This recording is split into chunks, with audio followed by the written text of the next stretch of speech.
My professor husband. Dan जैसे ही उसने ये सवाल किया, कशिश ने तुरंत ही कहा, आपको क्या करना है? अब वैसे भी हमारी शादी हो चुकी है। कशिश को कहीं ना कहीं बुरा लगा था, क्योंकि उसे अभी भी ये बात याद थी जो विराज ने उससे शादी वाली रात कही थी, कि वह सिर्फ कृतिका से प्यार करता है और कशिश को कभी अपनी बीवी की जगह नहीं देगा। बस यही सोचकर उसे थोड़ा गुस्सा आ गया। उसने यह कहा तो विराज ने कहा, मैं बस इसलिए पूछ रहा हूँ ताकि हम कृतिका के बारे में पता लगा पाएं। तुम्हारे भाई और पापा उसे ढूंढ रहे हैं। अगर मैं भी उसमें कुछ मदद कर पाऊं तो। विराज ने सफाई देते हुए कहा तो फिर कशिश ने कुछ नहीं कहा और उसकी मम्मी ने आगे आते हुए कहा, बेटा मेरी कसम खाकर बोल, तुझे नहीं पता है ना कृतिका कहाँ है, और अगर पता है तो हमें बता दे। कशिश ने अपनी मम्मी के सर पर हाथ रखा और कहा, नहीं मम्मी, मैं आपकी कसम खाकर कहती हूँ, मुझे इस बारे में कुछ भी नहीं पता है, और अगर कुछ भी पता होगा तो मैं सबसे पहले आप लोगों को बताऊंगी। सभी लोग कुछ ना कुछ बोल रहे थे। कशिश के पापा दोबारा से सोफा पर बैठ गए और विजय ने आगे आते हुए कशिश से कहा, लाओ कशिश, अपना मोबाइल फोन दिखाओ। मुझे वह नंबर देखना है जिससे कृतिका ने तुम्हें कॉल किया। उससे हमें लोकेशन पता चल जाएगी। आखिर वह है कहाँ पर? विजय ने जैसे ही ये कहा, कशिश ने तुरंत ही अपना मोबाइल फोन निकाला और बिना किसी झिझक के उसने मोबाइल फोन अपने भाई को दे दिया। कृतिका के घर परिवार के सारे लोगों को उस पर भरोसा हो गया था। सिर्फ विराज ही एकदम चुपचाप खड़ा था। तो कशिश ने उसकी तरफ देखते हुए कहा, मैंने आपके सामने भी सच ही बोला था, लेकिन आपको मुझ पर भरोसा नहीं है। कशिश की आंखों में नाराजगी साफ नजर आ रही थी, तो विराज ने भी अपना चेहरा नीचे कर लिया। कशिश वहां से थोड़ा आगे बढ़ी और एकदम ही चकरा गई, क्योंकि उसने अभी भी कुछ खाया पिया नहीं था, तो उसे एकदम चक्कर आ गया। विराज ने आगे बढ़कर उसे पकड़ा और कहा, संभल कर, क्या कर रही हो? तुम चलो घर वापस चलो। विराज ने उसके हाथ को पूरी मजबूती से थाम लिया, और ये बातें कहीं तो कशिश एकदम ही उसकी आंखों में देखने लगी, लेकिन फिर तुरंत ही सीधी होकर खड़ी हो गई, क्योंकि कुछ ही दूरी पर उसके घर वाले भी थे, और उसने कहा, अच्छा, मुझे तो लगा शायद आप मुझे हमेशा के लिए वापस मेरे घर पर छोड़ने आए हैं और मुझे अपने साथ लेकर नहीं जाएंगे, क्योंकि आपको तो मुझ पर भरोसा ही नहीं है, और जब भरोसा ना हो तो साथ रहने का भी क्या ही फायदा। कशिश ने अपनी नाराजगी दिखाते हुए कहा, तो विराज ने कहा, नहीं, मैं ऐसा कुछ भी सोचकर नहीं आया था। मैं बस तुम्हारे घर वालों को यह बात बताना चाहता था कि कशिश ने तुमसे फोन पर बात की। मुझे लगा था शायद तुम दोनों की अक्सर आपस में बात होती होगी, और तुम दोनों बहनें हो तो जरूर तुम्हारी बहन ने यह बातें तुमसे शेयर की होंगी। बस इसीलिए मुझे तुम पर शक था।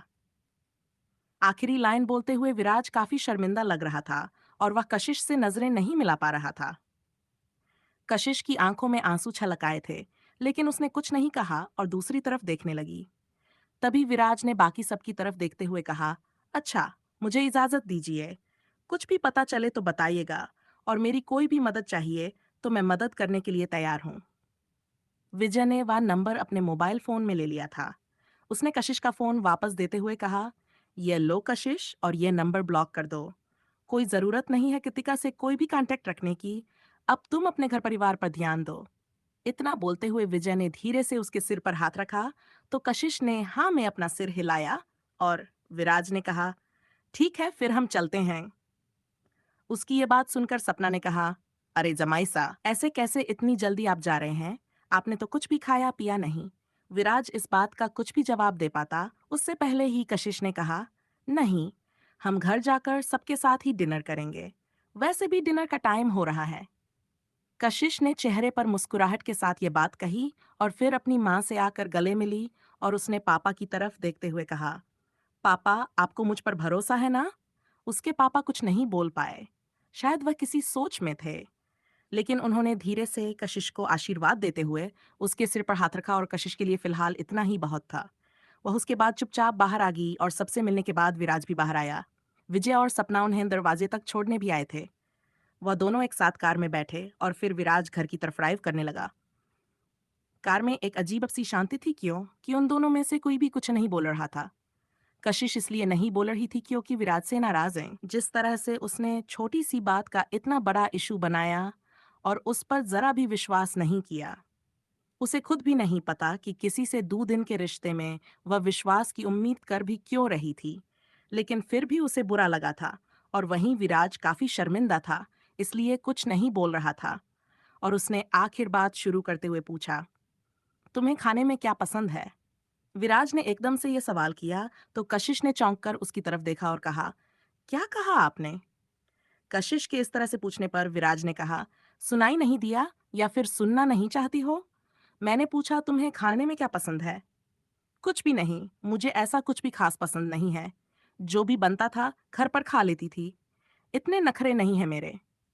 कशिश ने एकदम रूखे लहजे में जवाब दिया तो विराज समझ गया कि वह उससे नाराज है। इसलिए इस बार उसने थोड़ा प्यार से पूछते हुए कहा, अरे, ऐसे कैसे सबका ही कुछ ना कुछ फेवरेट होता है? थोड़ा सा सोचकर बताओ ना। वैसे भी तुम 2 दिन से प्रॉपर मील नहीं ले रही हो। डॉक्टर ने बताया है, इसलिए मैं आज तुम्हें तुम्हारा फेवरेट खाना खिलाने ले जाना चाहता हूँ। बताओ तुम्हारा फेवरेट क्या है, उसी हिसाब से फिर मैं जगह डिसाइड करूंगा। विराज ने जैसे ही ये बात कही तो कशिश ने गुस्से से उसकी तरफ देखा और कहा, कहीं नहीं जाना है मुझे और कुछ भी नहीं खाना है। आप सीधे घर चलिए, जो कुछ भी घर पर बना होगा मैं वही खा लूंगी। और वैसे भी 1-2 दिन ना खाने से क्या फर्क पड़ता है, मैं ठीक हूँ।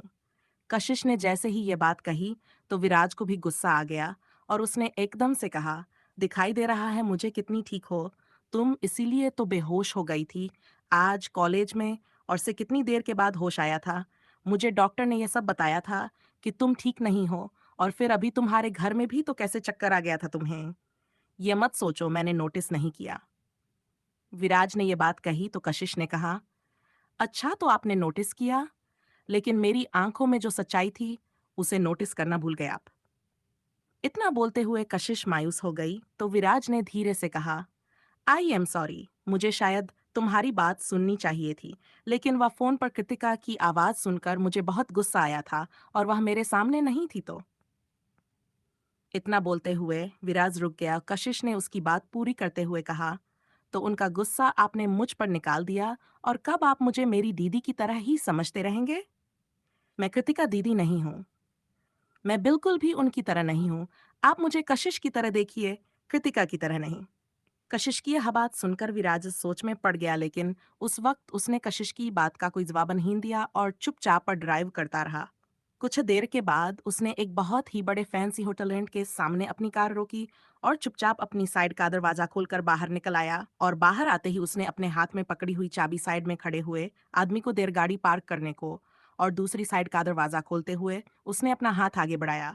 कशिश को तो जैसे कार रुकने का भी एहसास नहीं हुआ, अपने ही ख्यालों में खोई। विराज ने अमन हाथ आगे करते हुए कहा, अब चले दे। विराज की आवाज कानों में पड़ते ही कशिश ने नजर उठाकर उसकी तरफ देखा और वह सब कुछ समझने की कोशिश करने लगी। विराज का हाथ उसके सामने था क्योंकि वह शायद उसका हाथ मांग रहा था पकड़ने के लिए, लेकिन कशिश थोड़ा साजिश कर ही थी। फिर भी धीरे से उसने अपना हाथ विराज के हाथ पर रख दिया और चुपचाप कार से बाहर निकली। फिर उसने सामने जैसे ही होटल देखा, वह बहुत ही बड़ा 5 स्टार होटल था। उस जगह को देखने के बाद कशिश ने खुद को देखा तो वह अभी भी अपने कॉलेज वाले नॉर्मल अकपड़ों में ही। तो उसने विराज से कहा, ये यहाँ पर क्यों लेकर आए हैं आप मुझे? इतने बड़े रेस्टोरेंट में मैंने यहाँ के हिसाब से कपड़े भी नहीं पहने हैं। ये लोग मुझे अंदर भी नहीं जाने देंगे। विराज ने कशिश के चेहरे पर घबराहट नोटिस की, और वह कुछ बोल पाता उससे पहले ही कशिश ने उसका हाथ छोड़ दिया और पीछे मुड़कर वहां से जाते हुए बोली, मुझे यहाँ नहीं जाना, चलिए हम कहीं और चलते हैं। वह 2 कदम से ज्यादा वापस जा पाती कि विराज ने उसका हाथ पकड़कर उसे रोक लिया और वापस अपनी तरफ खींचते हुए कहा, कोई नहीं रोकेगा हमें अंदर जाने से, तुम बस मेरे साथ चलो। विराज ने एकदम कॉन्फिडेंस से कहा, और उसने कशिश का हाथ भी कसकर पकड़ लिया था। तो कशिश के पास अब कोई और रास्ता नहीं बचा था। वह चुपचाप विराज के साथ होटल के गेट की तरफ बड़ी और दरवाजे पर खड़े हुए। दरबार ने उन दोनों को देखते ही झुककर दरवाजा खोला और वेलकम कहा। दरवाजा खुलते ही विराज कशिश के साथ अंदर आ गया, और जैसे ही वह अंदर आया इधर उधर देखने लगा, और तभी एक आदमी की नजर उस पर पड़ी। वह एकदम भागते हुए विराज के सामने आया और बोला, वेलकम सर, आप आज यहाँ इतने दिनों के बाद। आपको अपना स्पेशल रिजर्वेशन टेबल चाहिए या फिर वीआईपी रूम? अलग से डाइनिंग एरिया भी मिल सकता है। वह आदमी और कोई नहीं उस होटल का मैनेजर था, और उसने विराज को देखते ही पहचान लिया था। और जिस तरह से वह उससे बात कर रहा था, कशिश को ऐसा लग रहा था जैसे विराज वहां पर कई बार आ चुका होगा। उस मैनेजर की बातें सुनकर कशिश ने अपने मन में सोचा, वीआईपी रूम और सेपरेट डाइनिंग एरिया भी होते हैं क्या? वह भी सिर्फ डिनर करने के लिए इतने पैसे कौन देता होगा? इसी बीच विराज ने मैनेजर से कहा, a corner table for two in dining area should be fine. Viraj की बात पर मैनेजर ने कुछ ज्यादा ही स्माइल करते हुए कहा, okay sir, as your wish. इतना बोलते हुए उसने विराज और कशिश दोनों को उसके पीछे आने का इशारा किया और विराज ने दोबारा से कशिश का हाथ धीरे से अपने हाथों में ले लिया और उसके ऐसा करने पर कशिश के चेहरे पर हल्की शर्म भरी मुस्कुराहट आ गई। पता नहीं क्यों उसे विराज का इस तरह बार बार उसका हाथ पकड़ना बहुत ही अच्छा लग रहा था और उसका सारा गुस्सा जैसे पल में गायब हो गया था। कुछ ही देर में वह दोनों वहां उस होटल के डाइनिंग एरिया में पहुंच गए, जहां पर काफी सारे लोग और उनमें से ज्यादातर कपल थे जो अपनी अपनी टेबल पर बैठे हुए डिनर कर रहे थे। डाइनिंग एरिया बहुत ही शानदार बना हुआ था और वहां की थीम ब्लू और व्हाइट कलर की थी, तो सारी बल चेयर और टेबल क्लॉथ सब कुछ थीम के अकॉर्डिंग ही था। मैनेजर ने उन दोनों को टेबल दिखाई और उन्हें बैठने का बोलकर वहां से चला गया। अपने बैठने से पहले विराज ने सामने वाली चेयर खींचकर कशिश को बैठने का इशारा किया, तो भी कशिश को बहुत ही अच्छा फील हुआ और वह चुपचाप से बैठ गई।